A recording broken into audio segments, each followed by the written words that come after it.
Meus irmãos, é uma alegria, estamos aqui mais uma vez para dar continuidade à exposição do capítulo 1 do livro de Colossenses. Eu sou seu amigo Bruno Albino. E eu sou o Márcio Silas. Márcio, a gente não concluiu ainda aquela primeira parte daqueles 3 primeiros versículos. Paulo está orando, Paulo está preso, mas ele está de joelhos dobrado. Mesmo preso, ele não está orando para que Deus tire ele da prisão. Ele, mesmo preso, está orando para que Deus abençoe a igreja de Colosso. Isso já nos ensina sobre evangelho. O cara está preso, em vez de ficar orando por sua causa, por sua situação, ele está orando por uma igreja que está sofrendo. Ele esquece do seu problema para lembrar do problema dos irmãos. O que tu tem a nos ensinar e a falar acerca disso? Pastor Bruno Albino, isso é doçura para a alma. Isso mostra o evangelho entranhado visceralmente no homem. Por quê? Porque olha o que o texto bíblico diz. Ele diz assim, olha, nós damos graças a Deus e Pai de nosso Senhor Jesus Cristo, orando sempre por vocês, porquanto ouvimos da vossa fé em Cristo Jesus e do amor que vocês têm com todos os santos. Isso aqui é lindo porque Paulo está orando. Deixa eu lembrar para você o que nós falamos no primeiro vídeo. Paulo está orando por uma igreja onde ele nunca pisou o pé. Ele nunca pisou o pé nessa igreja, ele escutou falar dessa igreja. Isso aqui é legal, porque Paulo nos ensina que a verdadeira oração não é egoísta.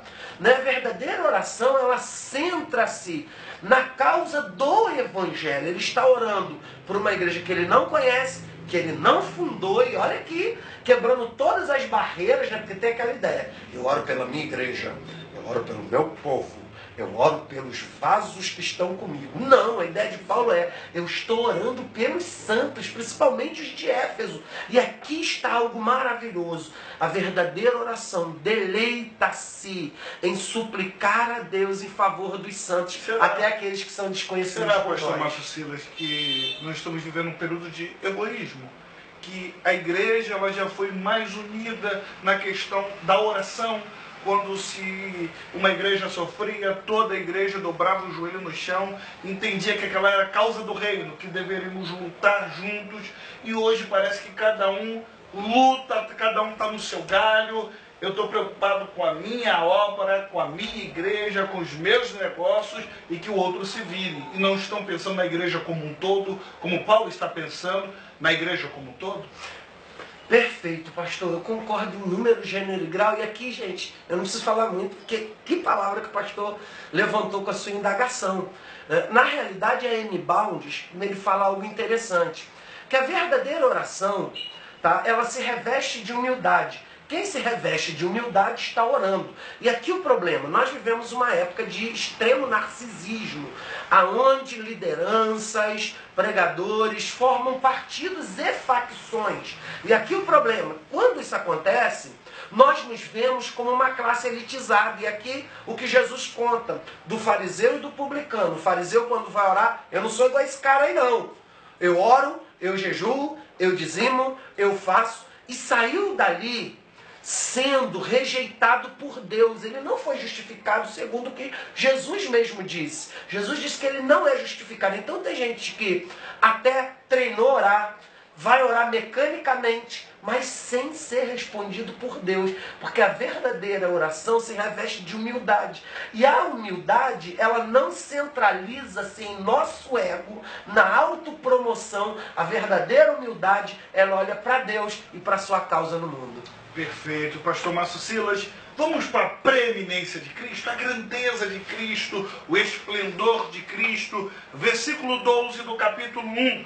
Olha o que Paulo diz. Dando graças ao Pai, que nos fez digno de sermos participantes da herança dos santos na luz.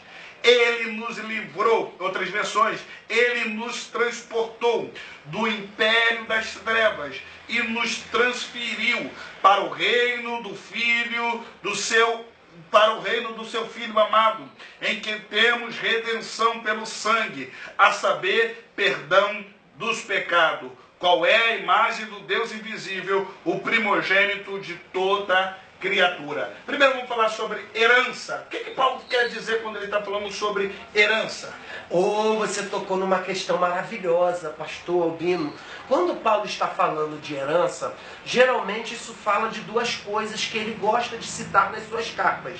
Tá? Riquezas da glória e riquezas da graça. Então a herança dos santos faz alusão àqueles benefícios espirituais que Cristo conquistou no Gólgota por nós.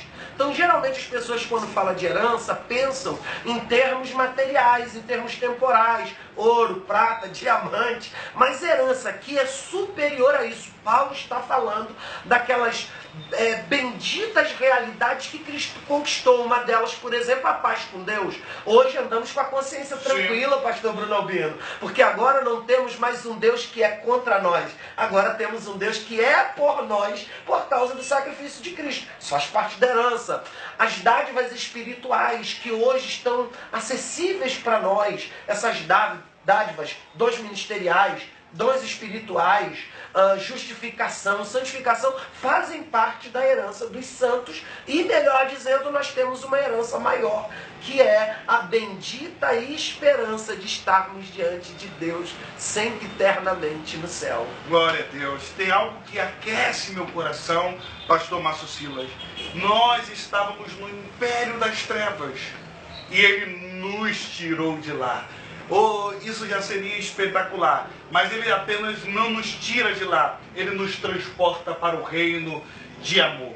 Que Deus excelente, que Jesus poderoso. Aí quebra a tese de que o Jesus luta contra o diabo. Essa luta não existe, Ele sozinho, sem a ajuda de nenhum anjo, nos tirou do império das trevas, mostrando, eu tenho poder. E é espetacular, nós estávamos debaixo de um imperador cruel, mau, que maltratava a vida do ser humano. E todos os seres humanos estavam um dia debaixo da tutela desse imperador. Mas Jesus, através do seu sacrifício da cruz, nos tirou de lá, nos arrancou de lá. E além disso tudo, nos trouxe para o reino de amor, um reino de paz, um reino de alegria. Que bom saber que nós não pertencemos mais ao império, mas pertencemos ao reino de amor.